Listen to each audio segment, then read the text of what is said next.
Hello, I want to preface this video by saying that I know this isn't typically what I post on here. However, I do feel extremely strongly about what I am about to talk about, and I see this issue reflected in many communities other than just the ones that are nearby to me.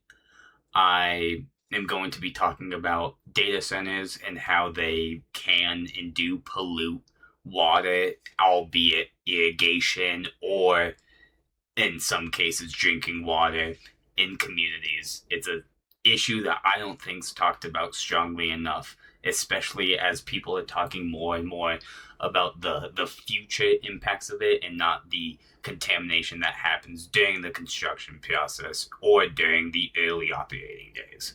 So I know this is out of my norm, but I would really appreciate if you give this video a full watch through just to see a timeline of how city councils and city entities don't really have an understanding or even a slight grasp on these centers and how wildly they can get out of control.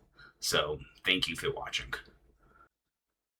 Today, the Cheyenne Board of Public Utilities finally released a timeline of events that happened and deal with the contamination of water in the city of Cheyenne, allegedly due to a data center. This timeline of events goes on to catalog what the BOPU did and didn't do, the agencies involved with that decision, and the agencies that ignored and, in my opinion, took advantage of the average taxpayer and the systems that the BOPU offered them.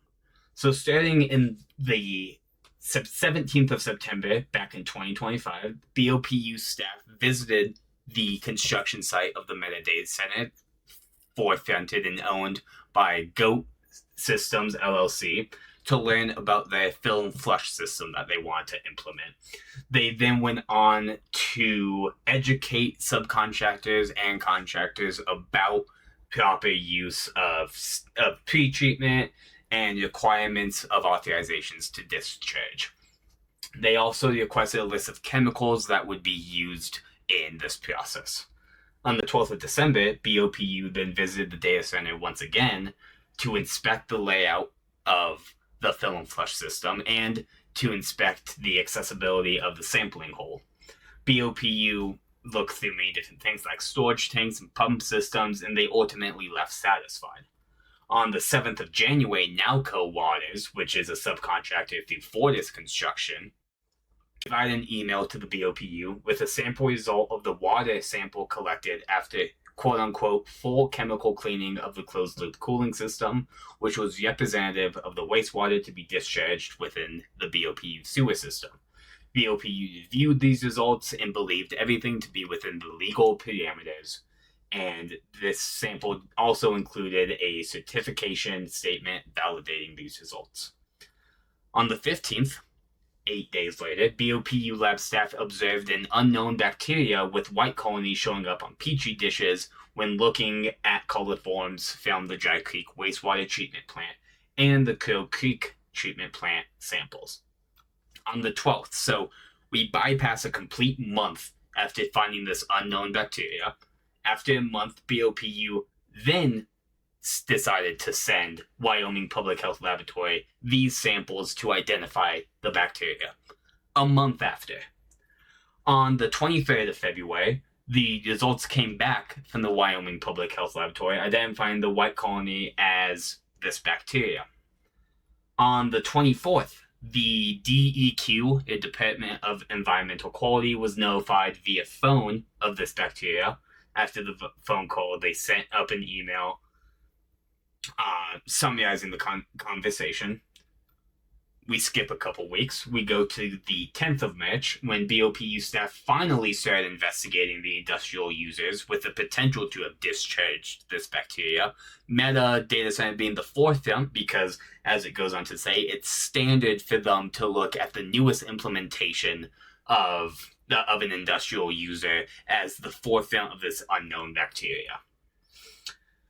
On March 12th and 13th, the BOPU was scheduled to collect these samples from the metadata center. Prior to visiting the site, BOPU was then told that all outdoor activities were suspended due to high winds. Nothing unusual for Wyoming, but on the 17th of March, the BOPU scheduled this routine industrial pre-treatment program sampling. So what they reported back on this same day, if not a couple of days later, was that this was their routine annual inspection. So, and this inspection was at the Black Hills Cheyenne Prairie Generating Station. As part of this routine, they sampled the cooling system outfall and looked for the presence of the white colony bacteria. Additionally, BOPU contacted the city community, which is true, recreation and events to inform them of the potential contamination of the reuse water supply. What they fail to say here is they didn't tell the city community they directly. It was they indirectly. There's no press conference about.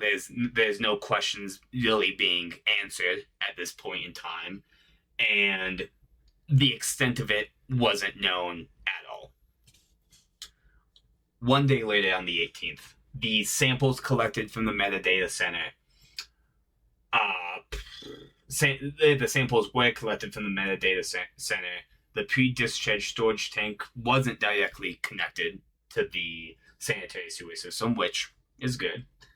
And the Black Hills, the most important part of the 18th was that the Black Hills energy sample did not show the presence of white colony bacteria. From what I remember, that's the last time we see of Black Hills Energy. They're clean. On the 19th of March, the metadata center results showed this presence of white colony bacteria, and these samples were sent to the public health laboratory. On the 21st of March, BOPU research indicated that chlorine residual of 2.0 milligrams per liter would effectively treat this bacteria. Therefore, the BOPU decided to deliver reused water at 2.2 milligrams per liter of chlorine residual from Crow Creek Wastewater Treatment Plant to Prairie View Pond. This is where things get very messy, and where the communication to the public and communication to the proper agencies lack. As per the standard procedure of the reuse system, BOPU collected a water sample at the Crow Creek Wastewater Treatment Plant. The golf course was irrigated with this water from the pond starting in the evening at 8 p.m. and ending at 8 a.m. the next day. So 12 hours of irrigation with this water a day after they collected the sample. So they truthfully don't know if this will completely get rid of the bacteria and if this water is safe to irrigate with. And yet, the first tee time was an hour after the irrigation stopped on the 22nd. On the 22nd of March, results of this reuse water indicated the presence of these white bacteria colonies. Based on the prior research, the BOPU understood that while extremely rare, there had been documented infections with this bacteria. This suggested that sprayed or aerosolized contaminated water presented a potential risk to the public health.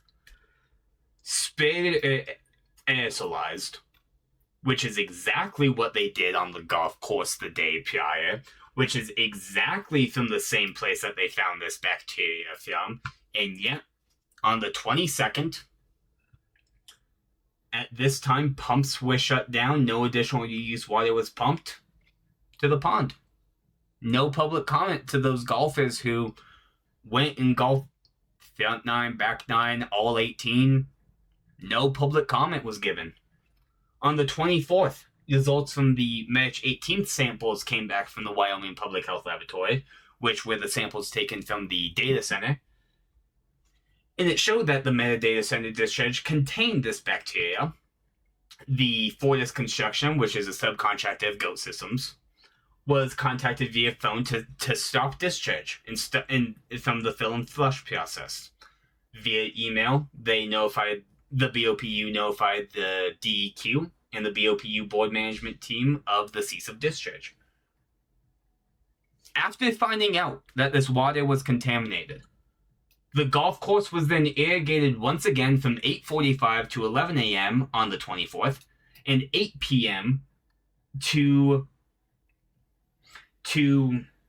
8 a.m. from the 24th to the 25th. The water used on the morning of the 24th was part of the golf course maintenance activities. The course is not open to the public until maintenance activities are complete, and the first tee time on the 24th was at 11:13 a.m. and the first tee time on the 25th was at 9 a.m. So this is the last time any water was delivered from the Prairie View Golf Course pump station until April 13th. The Prairie View Golf Course was irrigated 3 times, on the 21st, the 24th, and the 25th. All 3 of these times, this water was most definitely, without a doubt, from the timeline that the BOPU themselves posted, contaminated. The BOPU admitted that if it's sprayed or put in the air somehow, it can become a public health issue. And what did they do? Without fully knowing the extent of this bacteria or the contamination in general, they let irrigation on this golf course. I bet you that the public that accessed the golf course was not notified.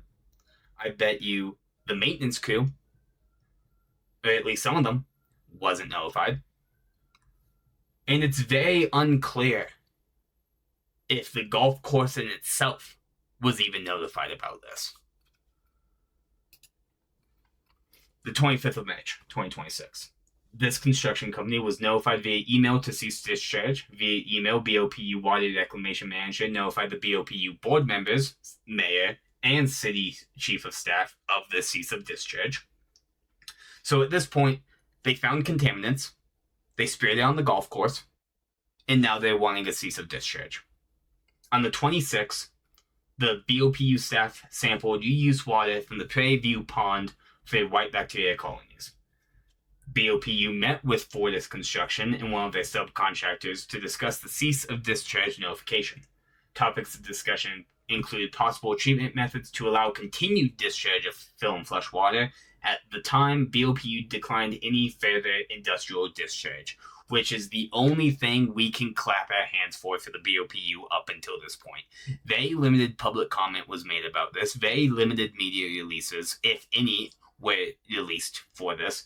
And the BOPU barely stood its own against this construction company, as we will see here shortly.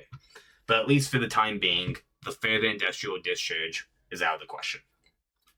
On the 27th, the analysts of the 26th sample from the pond results indicated these white bacteria colonies. BOPU disinfected the pond by adding 6 gallons of 12.5% sodium hypochlorite. On the 29th of March, following the disinfection attempt, BOPU staff resampled this water from the pond. The results did not indicate the presence of white bacteria colonies, and it was not used to irrigate the golf course, but instead was held until the pond could be drained.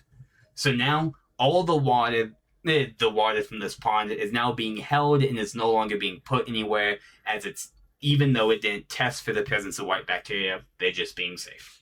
On April 2nd and April 3rd, BOPU staff converted reused customers from a reused water connection to a potable water connection. None of these customers had begun irrigating with the reused water prior to this date.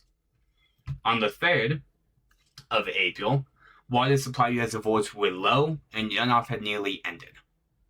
So the snow caps that we had from a very miserable winter that showed little to no snow in some regions have run off, and our water supply reservoirs are running low. But in an attempt to conserve the potable water supply, BOPU initiated a restart of the reuse system, and reused water was pumped from Kill Creek Wastewater Plant to Prairie View Pond at 9:30 a.m. The BOPU admits that this was a mistake, because they decided the most conservative approach was to not run reused water through the irrigation systems until potential risks were better understood, and yet they didn't take the same attitude when they irrigated the golf course. Pumps from Crow Creek Wastewater Treatment Plant to Prairie View Pond were shut off at 1:17 p.m.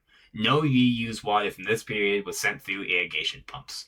Then this pond was then again disinfected with an additional 40 gallons of that sodium hypochlorite to treat the water sent from the Crow Creek plant, and in preparation to drain the pond back into the sanitary sewer system en route to the Dry Creek plant. So 46 total gallons have been dumped.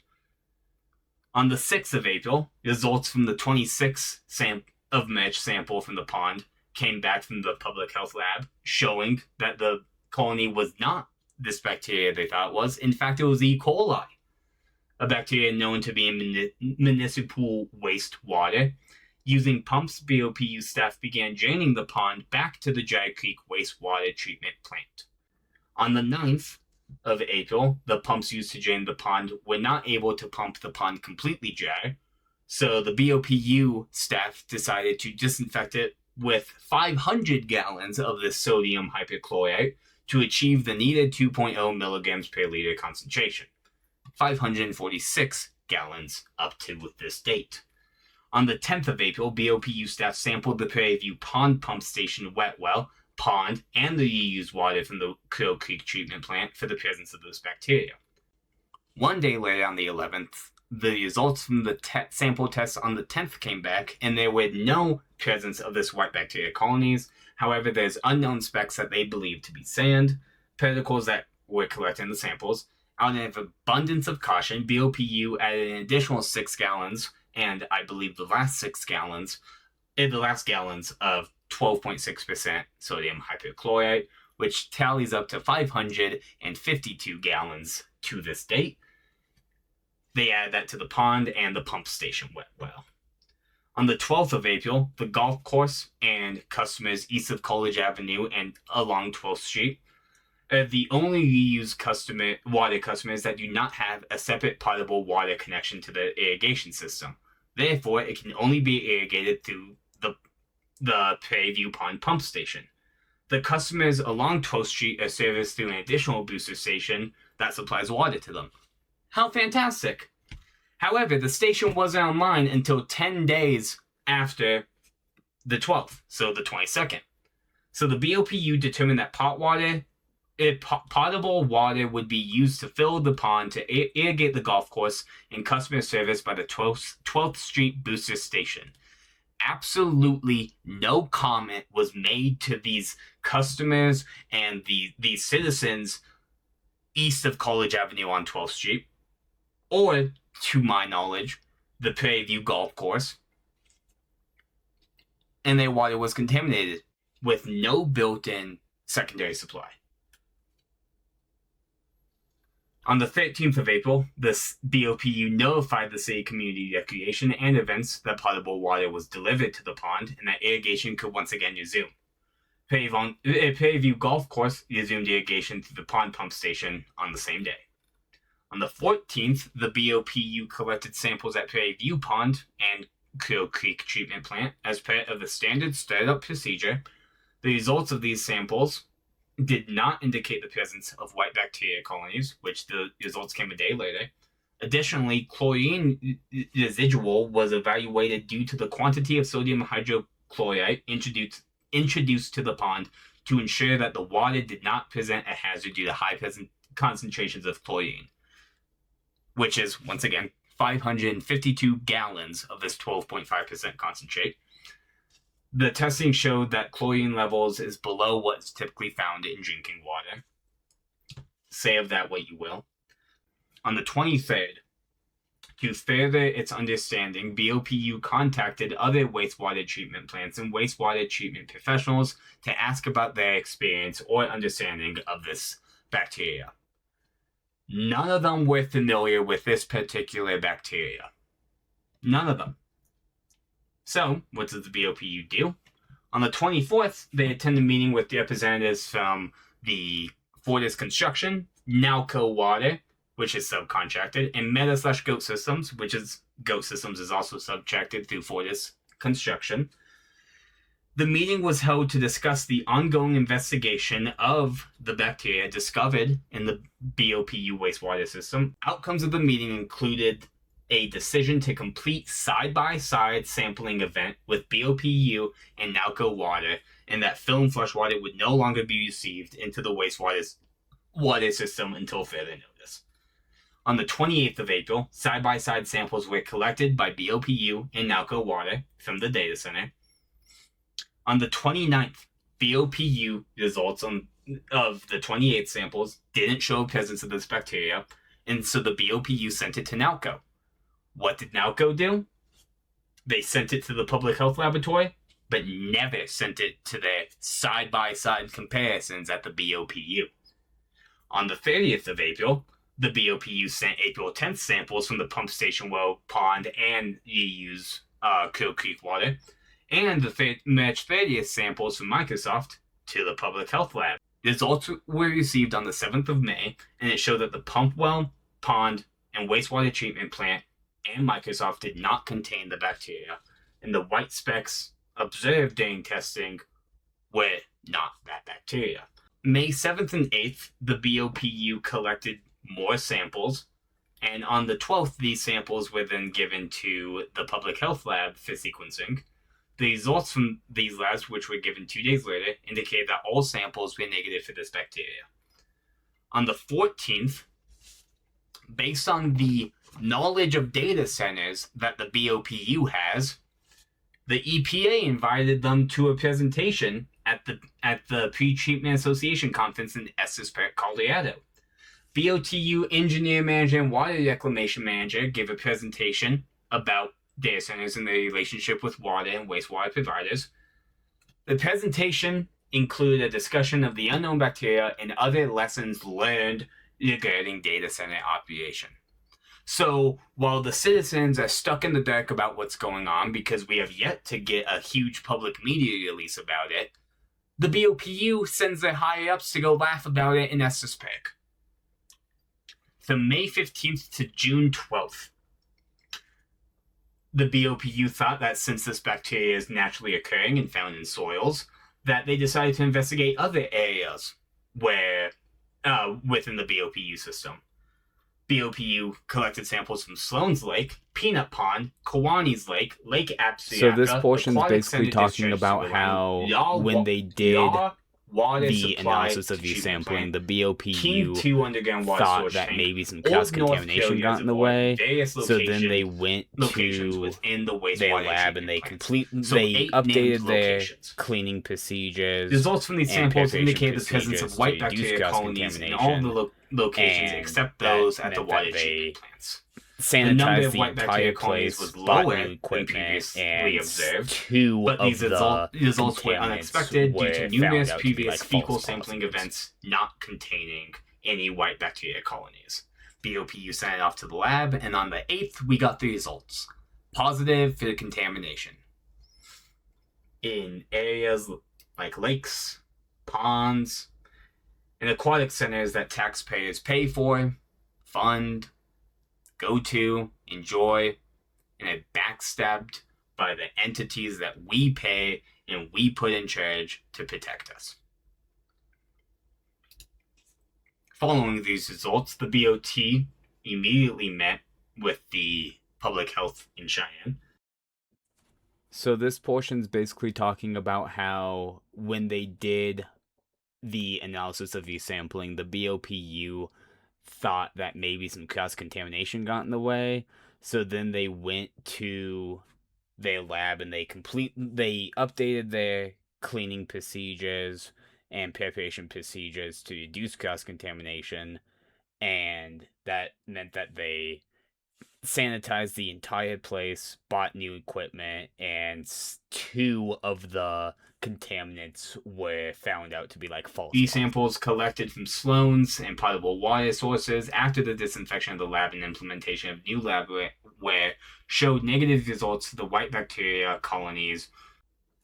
On the 19th of May, Nalco Water requested assistance from the BOPU lab to run bacterial analysis on samples they collected at the Clear Creek water plant and dosed with varying concentrates of chlorine to determine if a chlorine dose is capable of treating the bacteria. The results of the chlorine dose were not shared with the BOPU, which, if you remember, Nalco agreed to do a side-by-side comparison and essentially share the results and findings with the BOPU. As of the 19th of May, and I believe as of the 20th of July, they have yet to do so, and they have yet to make truth on any of the promises they made. On the 18th of June, the BOPU met with Cheyenne-Laramie Public Health to discuss the potential health risk of this bacteria in water used for irrigation. Prior to the meeting, BOPU drafted a media release talking about it. What this says is that the public health isn't an authority of BOPU, but later BOPU did receive an email from the public health that they concur with the media release. So on the 24th of June, BOPU and the Wyoming DEQ held a meeting to discuss this startup media release and an update to the most recent activities of the investigation. During the meeting, DEQ staff indicated that they would inform the DEQ director and the governor of Wyoming. At the conclusion of the meeting, DEQ staff concurred with the startup of the EU systems with the existing water quality contingent on the approval from the DEQ director. On the 25th of June, BOPU received a phone call giving final clearance of the public notification and startup. So 2.5-3 months after the BOPU knew about this contamination, essentially narrowed down the source of it, and used it to irrigate golf courses for 3 days back in March, finally, here in June, decided that they should release a public statement updating them on everything that's been going on for the past 3 months. On the 25th, BOPU collected samples from the Dry Creek plant and Crow Creek plant to be analyzed for this bacteria. These samples showed no presence of these colonies. On June 26, the BOPU finally decided that they should issue a media release to notify the public of the contamination that's gone on, but to nullify the extent of it, to completely ignore the fact that the Prairie View Golf Course used this irrigation water to manage their golf courses for 3 days, and to completely nullify the exposure that the average person may or may not have gotten from this contaminant. After the issuance of the media release, the BOPU received final sample results confirming that no white bacteria colonies or bacteria were present in the water delivered to the EU system. On the 29th of June, the EU system was restarted and was delivered to the pond, public parks, and the golf course. On the 30th, on June 30th, the BOPU IPP staff met to evaluate the potential for an enforcement action regarding the biological contamination by an industrial user. They're basing this off of City Code 1320. Based on the significant labor hours and expense required to flush the wastewater collection mains, collect and analyze samples, alteration of operation at the WWTPS, disinfection of the EU system, utilization of potable water for irrigation in lieu of the contaminated use water, the pass-through of bacteria to Crow Creek and Dry Creek, BOPU industrial pre-treatment program staff determined there was enforcement action was warranted. The inability of the Crow Creek and Dry Creek treatment plants to remove the bacteria from the wastewater introduced to the facilities and the resulting discharge into the receiving water bodies constitutes a pass-through event. The inability to use the discharge from these plants for treatment and ultimate reuse as our reused water supply also constitutes with interference of the operation of Crow Creek. Based on the pass-through and interference, BOPU IPP staff determined that a notice of significant noncompliance was warranted.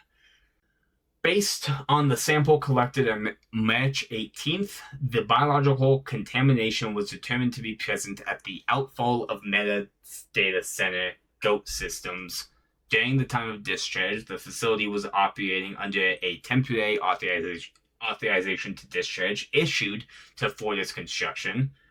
However, Goat Systems is the owner of the discharging facility, sewer infrastructure, and connection to public sewer collection. In July, the BOPU issued this notice. They published this in the legal notes sections of the Tribune Eagle. And on July 10th, they received an appeal of the notice from Ghost Systems, and BOPU can no longer provide any additional comments until this appeal process is complete. The issue that the BOPU has is that they failed to talk to the public about it. They failed to hold a press conference about it. They failed to ask any general questions about it, and they failed to act accordingly. They admit that they've made mistakes, and that is unacceptable. Thank you so much for watching. I know this was a long one and a little out of the norm to what I typically post, but I want to showcase the fact that small communities are hit by data centers just as hard as bigger communities, and that data centers are poisoned from the beginning, showing pollution in irrigation systems from construction projects on them all the way up to their finalization, and when they're up and running, when they pollute even more and take all of the fresh drinking water. I think that's important to highlight the fact that this starts at the local level. This starts with your city council. This starts with your board of public utilities. This doesn't just end when the contract is signed. It's a fight all the way up until the end. So, yeah, that's about it. Thank you.